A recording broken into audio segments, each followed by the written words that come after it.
الكونجرس في أمريكا زي البرلمان، زي مجلس الشعب، زي مجلس النواب، أيا كانت المسميات. الفيديو ده بأجزائه القادمة كلها بتتعلق بمساءلة وزيرة العدل الأمريكية عن ملفين. الملف الأول تجاوزات شرطة الهجرة، والملف الثاني بتاع أبستي. طبعا هي كذبت كتير جدا. الجلسة كان طول الجلسة كانت 6 ساعات، المتسجل منها 5 ساعات و23 دقيقة. طب خلصت، كانت النهاردة 11 فبراير، كانت الجلسة النهاردة طوال 5 ساعات، 6 ساعات كاملة، اللي كانوا تحت القسم 5 ساعات و23 دقيقة. مجرد نزلوا أنا ترجمتهم وهعرضهم له، أعرض كل الأجزاء دي تباعا على حسب ما أقدر هقطعه مثلا نصف ساعة، هيكون 11 أو 12 جزء. حضراتكم لابد تتفرجوا عليهم كلهم. ليه؟ عشان تشوفوا مدى رقابة السلطة التشريعية على أعمال الحكومة اللي هي مش موجودة عندنا خالص. الديمقراطية هي دي اللي انتوا هتشوفوها في هذه الأجزاء. أرجو أن حضراتكم تشوفوها، لأن مهما اتكلمت لا يمكن هتشوفوا ردود الأفعال والسؤال والإجابة والحاجات دي كلها مهمة جدا إن حضراتكم تشوفوها. اتفضلوا شوفوا الأجزاء، وأنا هحط المقدمة بتاعتي دي في كل الأجزاء المختلفة عن هذا الفيديو. شكرا لكم. And the gentleman from Colorado is recognized for 5 minutes. Thank you, Mr. Chairman. Here. Attorney General Bondi, 6 days ago, you posted online, quote, "If you come for law enforcement, the Trump administration will come for you," end quote. I want to show you just a brief video. It's about 30 seconds, and I'll ask you a couple questions about it. You guys are disgusting, man. Hey, you guys are disgusting. I'm former law enforcement. You're disgusting. You are the Nazi. You are the Gestapo. You can't see it because you're chasing your pension, right? Your pension, your retirement, right? That's what runs your life, your retirement. The sad thing is they're not even going to get their pension because it's going to be worthless. And shame on you. Shame on you. Shame on you. Yeah. Fuck that. Yeah.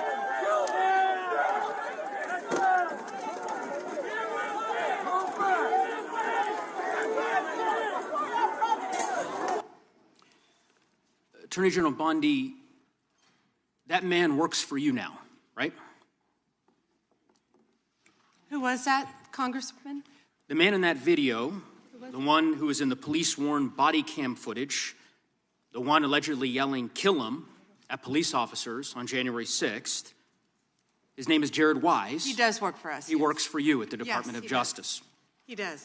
This is an individual whom a federal grand jury indicted for 2 felonies and 4 misdemeanors related to his participation in the attack on January 6th. One of those charges was forcibly assaulting, resisting, opposing, impeding, intimidating, and interfering with police with the intent to commit another felony.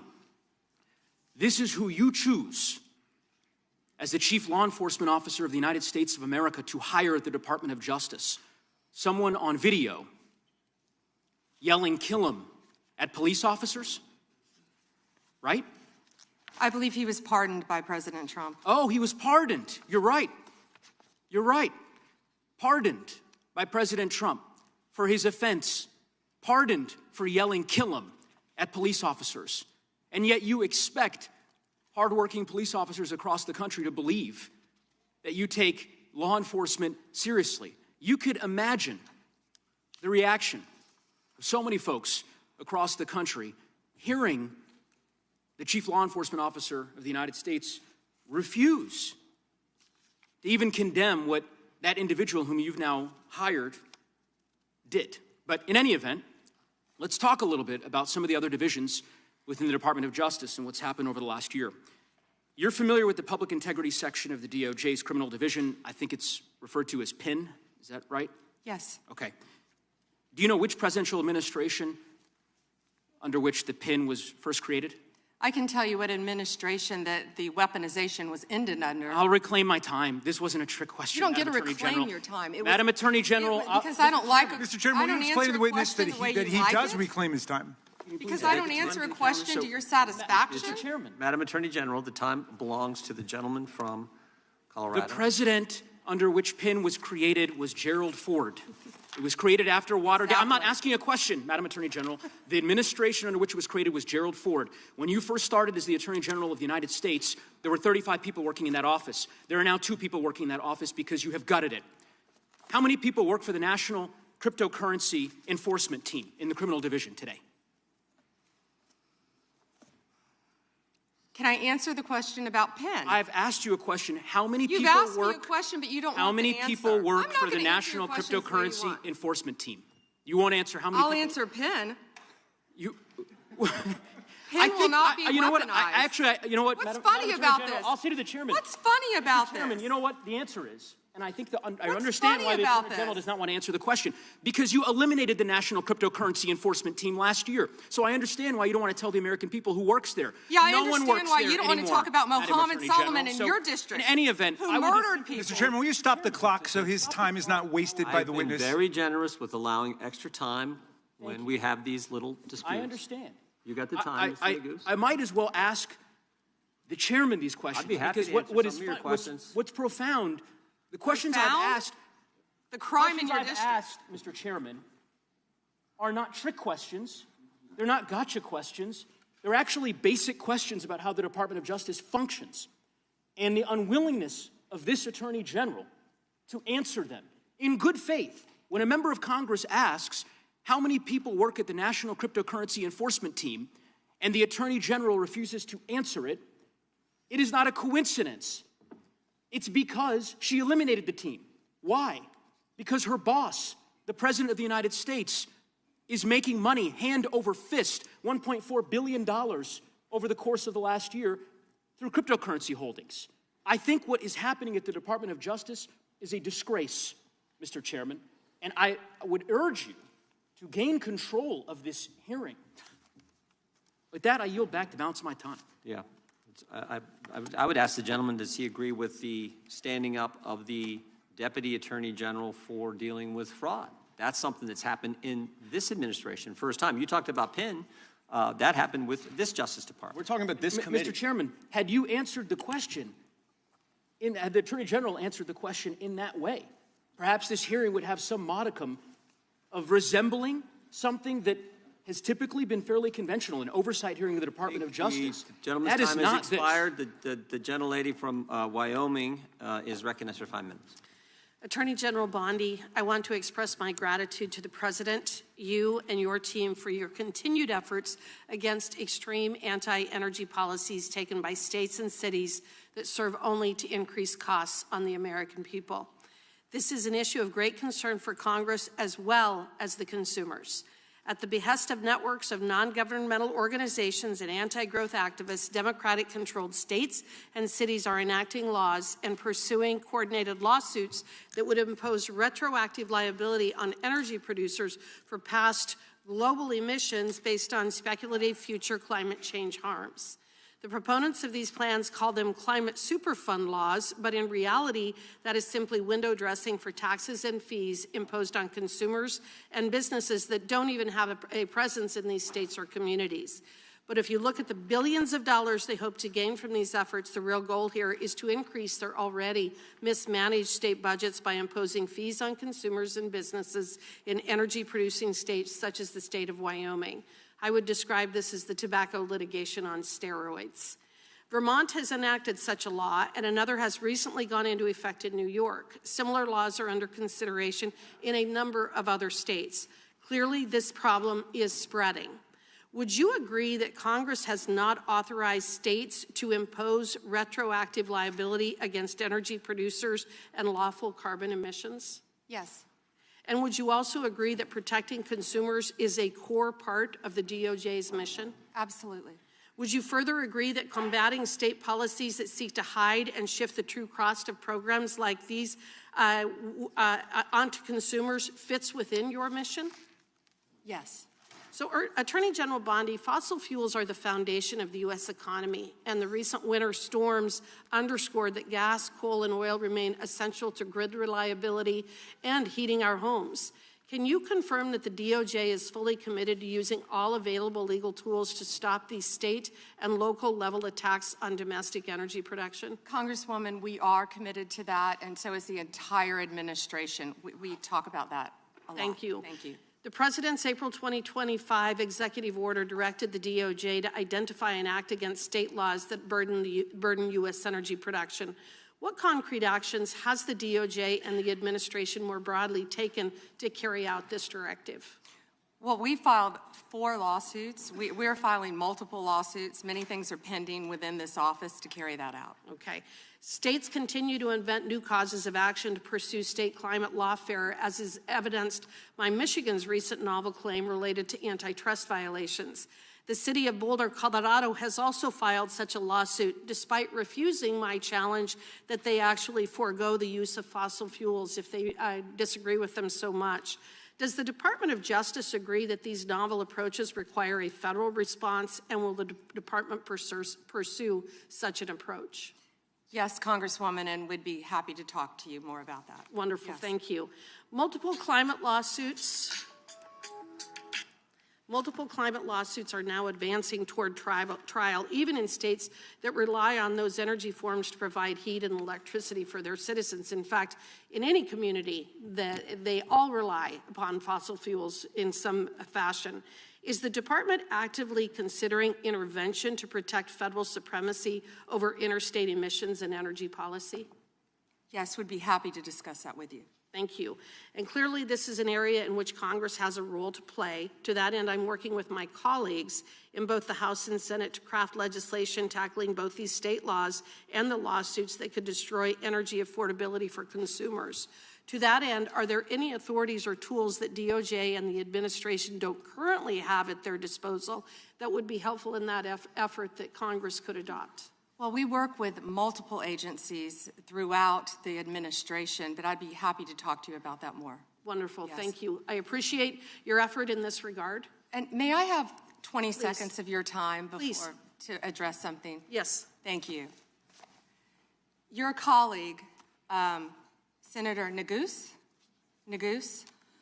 didn't want to talk about crypto because he said I was a disgrace talking about crypto because he didn't want to talk about the tremendous crime in his jurisdiction. He voted no on preventing violence against women by illegal aliens. Yet, on June 1st, 2025, Mohammed Solomon attacked members of the group Run for Their Lives in Boulder, Colorado, where an 82-year-old woman sustained burns on over half of her body and eventually died from her injuries. I believe that she was a Holocaust survivor. She was. The time the gentlelady has expired, the gentlelady yields back, and the gentlelady from Georgia is recognized. Thank you, Mr. Chair. Ms. Bondi, as the Florida Attorney General, attorneys from your office handled the appeal of my son, Jordan Davis's murder, which was denied. As a result of the efforts of those attorneys under your watch, the court actually upheld the life sentence for a man who used prejudice as his defense for murdering my son and scarring his friends for life. Attorneys from your office, under your management, worked hard to remove a dangerous man from the community who terrorized innocent people like my son and his friends. The compassion and respect that my family received throughout that ordeal were critical in helping us keep faith in the rule of law and justice.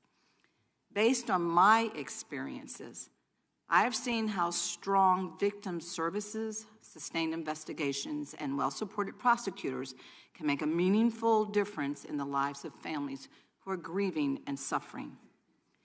Ms. Bondi, just yes or no, would you agree that government officials should be respectful and supportive of victims' families as they mourn? First, Congresswoman, thank you for talking about that, and I'm so very sorry for what happened.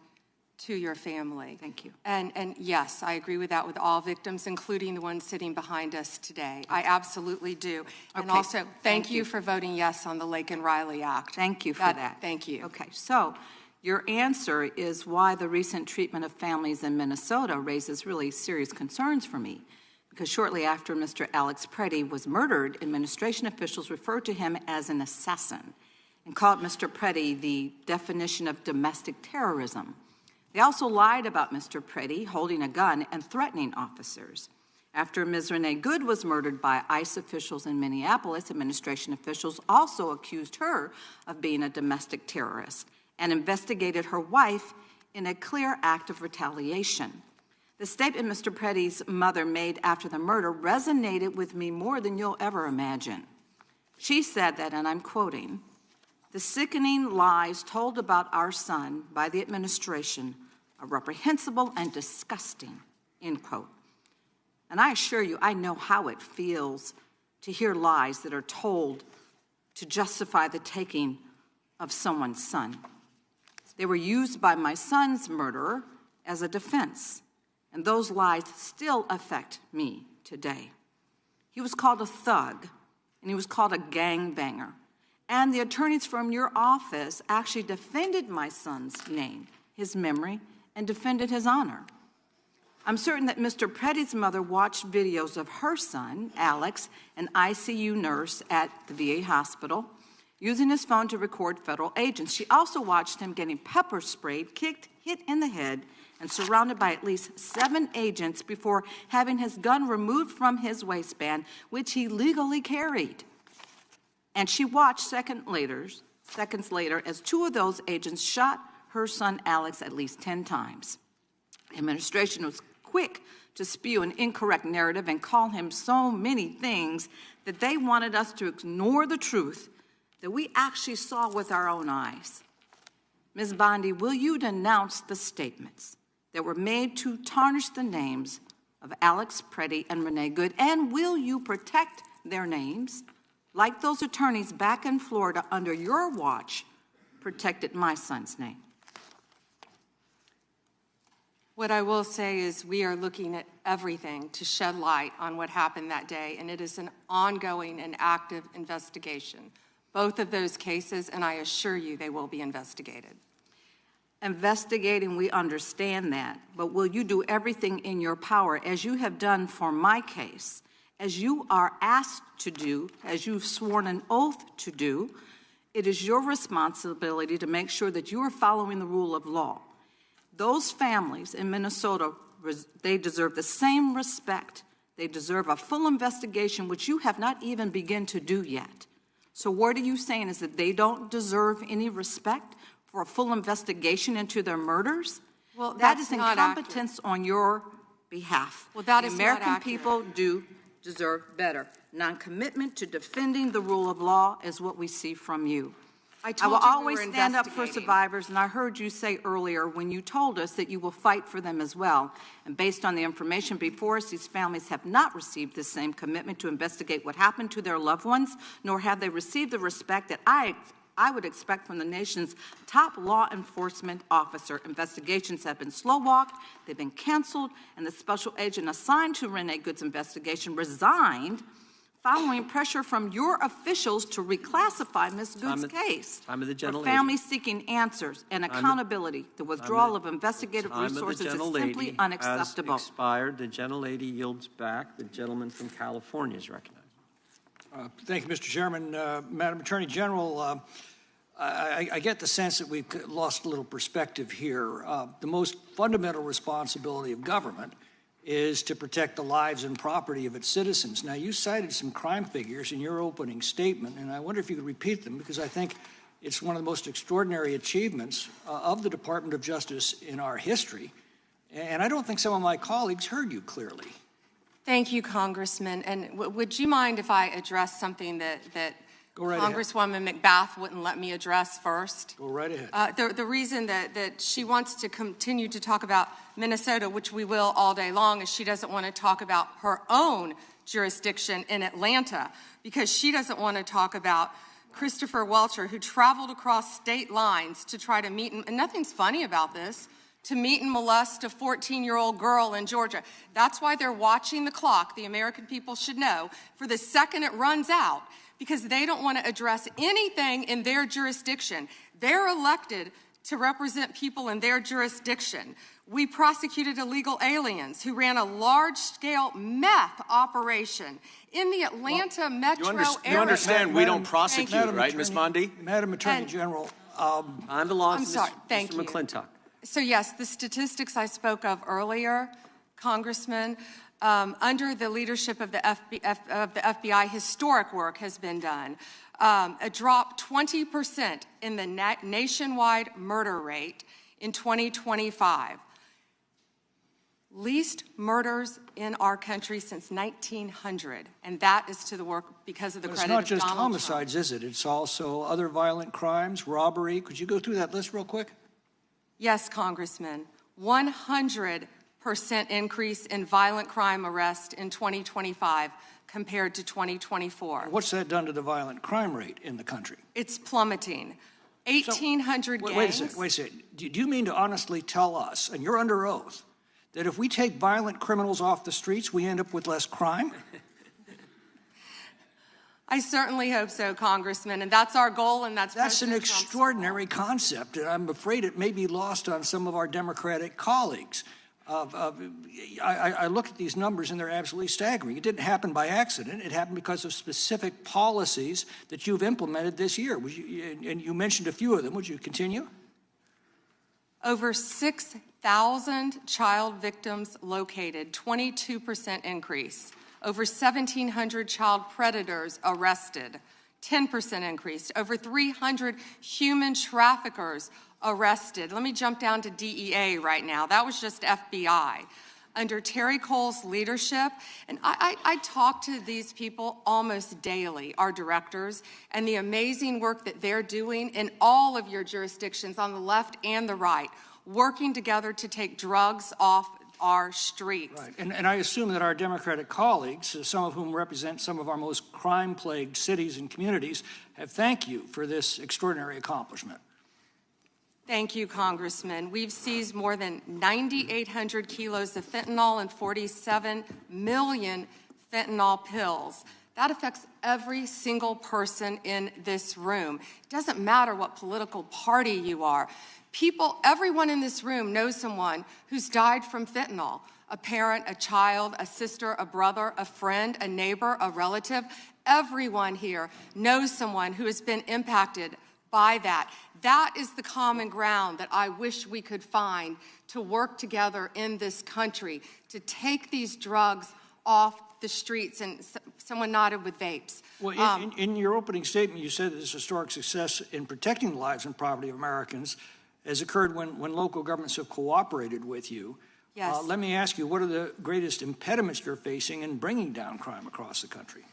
Well, when local governments, of course, do not cooperate with us, and that's where criminals flee, in jurisdictions where they know they will be protected by local governments.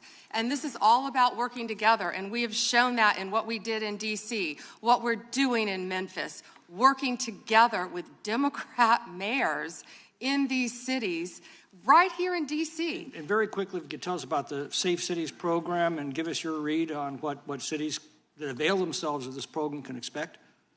Yes, so far, of course, we've been working in Washington, D.C., right here to do everything we can, working hand in hand with the mayor, with Metro PD, to keep everyone safe in D.C., and it's been a tremendous effort. And now we're in Memphis, working with the mayor in Memphis, as we talked about earlier, doing everything we can. These are iconic cities in our country, and we want to help every city in this country who wants and asks for President Trump's help to make America safe again. Gentlemen, Mr. Chair, I have, you see. let the record show that Democrat was applauding the Attorney General's answer there. A unanimous consent? Yes, please. All right, the gentlelady is recognized. Mr. Chair, I have a few unanimous consent requests. I would like to submit into the record this New York Times article titled Alex Pretty's Friends and Family Denounce Sickening Lies About His Life. I also would like to submit this Daily Mail exclusive interview with Vice President J.D. Vance titled J.D. Vance Refuses to Apologize to Alex Pretty's Family After Spreading ICE Assassin Claim. One more. My last submission request is a New York Times article titled FBI Agent Who Tried to Investigate ICE Officer in Shooting Resigns. Without objection. Thank you. The chair now recognizes the gentlelady from North Carolina. Thank you, Mr. Chairman. Attorney General Bondi, I think you and pretty much everybody else here and throughout the country believes that convicted sex offenders don't deserve special treatment or privileges in prison. And yet Ghislaine Maxwell, Jeffrey Epstein's co-conspirator, received perk after perk in prison. In July, she had a 2-day interview with your deputy and President Trump's former defense attorney, Todd Blanche. Just days after that, Maxwell was transferred from a federal correctional institution in Florida to a minimum security camp in Texas, which she, as a sex offender, would normally be ineligible for. At this new facility, as the ranking member talked about, and by the way, it's nicknamed Club Fed, we've heard reports that she's been afforded special privileges, puppy time, private workouts, personal mail, secretarial services. Attorney General Bondi, does a convicted sex offender like Ghislaine Maxwell deserve special treatment and privileges in prison? Yes or no? Let me be crystal clear on this. No. And Thank you. Let me keep going. No, let me keep going. Perfect. Well, I did not know she was being transferred. I asked you yes or no. She was not transferred to a lower Mr. Chairman, level. please stop the clock and remind the witness of the rules. One rule she needs to understand and I'm glad that we're agreeing. So when we're agreeing, we can move on to some other things. But I want you to know that every time she does get these perks, and it's been publicly reported, that the folks she's abused, the survivors who are sitting here, they see themselves as being denied justice. They feel re-traumatized. And I'm glad that we agree on that. But she should not be in that prison. And she needs to be moved back to a maximum security prison as soon as possible. But what she has told another committee here is that she won't cooperate with them unless she gets clemency from Donald Trump. It's just crazy to consider that she can be wielding this kind of influence within the administration. But that begs the question, who ordered her to be transferred to the minimum security prison that she was ineligible for? Who signed off on the special privileges? Was it Mr. Blanche? Was it one of your other subordinates? So please, can you tell us who sent her there, since you don't agree she should be there? I said I do not agree she should receive special treatment. She was transferred, I learned after the fact, to the same level facility, and that is a question for the Bureau of Prisons. I was not involved in that at all. The same level facility, I don't know why, but you know, instead of talking about Ghislaine Maxwell, who hopefully will die in prison, you should be talking about Irina Zarutska. I have a couple of died other on a subway. Right, and I absolutely... You don't talk about that. I have been talking about it and actually helping with these issues. But we're going to move back to you. I bet we are. Yes, of course, because you're here to testify. That's what the whole point of this endeavor is. So, of course, we're moving back to you. It is all about you. So, as we've heard, she took the fifth in response to every single question in that committee hearing. And her lawyer dangled the offer of clemency. Should Donald Trump pardon or commute her sentence? Should she be released from prison, yes or no? You said you hope she dies there, so I'm hoping the answer is no. I already answered that question. Good. I'm very glad. I really like this bipartisan agreement about when what it should agrees happen with you. But you don't want to talk about Irina Zarutska. You don't want to talk about I talk about her murdered all by the a time, violent crime but offender I am not in here your to jurisdiction. testify before Congress. You are. That is your job today. You are That's what you're getting paid for. obsessed with attack. I want you to know that your own DOJ employee, he's recently been demoted and had some other problems, advises on pardons. Do you think he will be advising Mr. Trump on any kind of clemency or pardon for Ghislaine Maxwell? I'm not going to speculate, and you couldn't even identify properly. That's why you don't want to talk about Irina Zarutska. You couldn't properly identify her relative.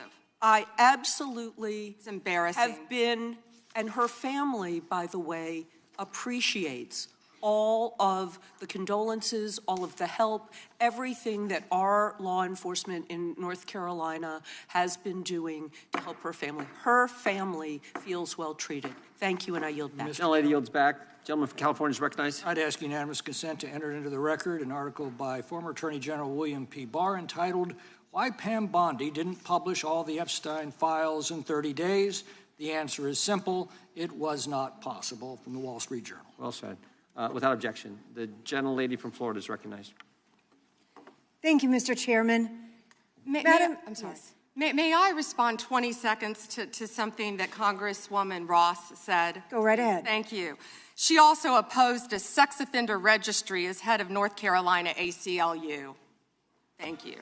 Thank you, Madam Attorney General. And I'd like to pick up where you left off a moment ago, because we convene here today as a committee for the stated purpose of conducting oversight of the Department of Justice. And so it's critical for us to focus first on the mission of the department and assess your success in discharging it. So the mission of the department is to enforce federal law, defend the rule of law, and protect the American people from violent crime, terrorism, drug trafficking, fraud, and exploitation, to promote public safety.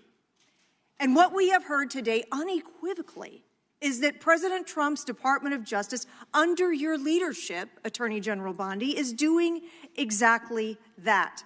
Just a moment ago, you shared with us some incredible statistics that the United States, under your leadership, has achieved the lowest murder rate in 125 years. That in the first year of this administration, murder is down 21%, robbery is down 23%, carjacking down 43%, and gun assault down 22%. That is what public safety looks like.